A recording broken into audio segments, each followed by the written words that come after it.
Welcome to Viprosi's SAP projects. Are you looking to master SAP? You've come to the right place. Our channel is dedicated to providing you with comprehensive SAP tutorials, hands-on examples, and expert insights.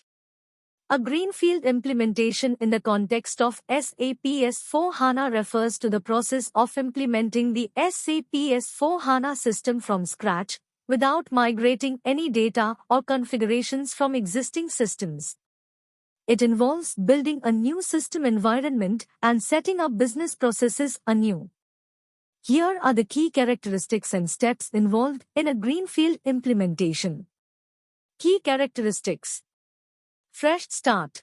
Greenfield implementation allows organizations to start with a clean slate, free from the constraints and legacy configurations of existing systems. New configuration.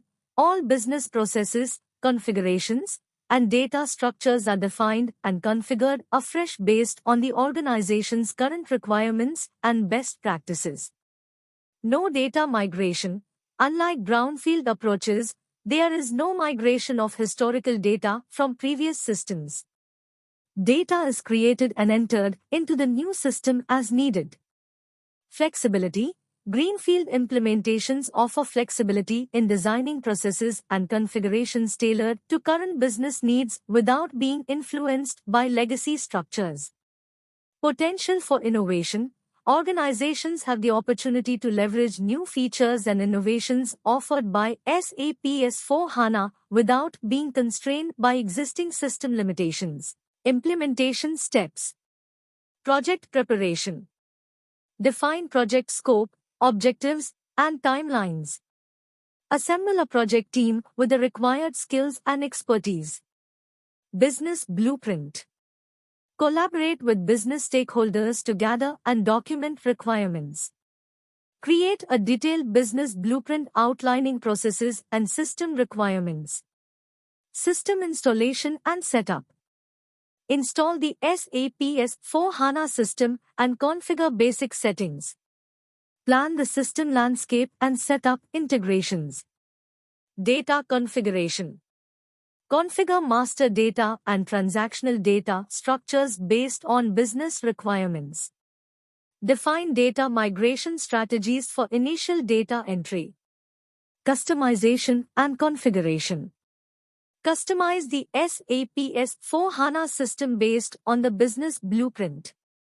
Configure modules and functionalities to meet specific business needs. Testing. Conduct various testing phases, including unit testing, integration testing, and user acceptance testing. Identify and resolve any issues or defects. Training. Train end users on the new SAP S/4HANA system. Provide documentation and support materials. Cutover and go-live. Execute the cutover process, including data migration and system transition. Monitor system performance during the go-live phase. Post-implementation support. Provide ongoing support to end users. Address any post-implementation issues and gather feedback for improvement. Optimization and upgrades. Continuously evaluate and optimize the system's performance. Stay informed about SAP updates and plan for future system upgrades.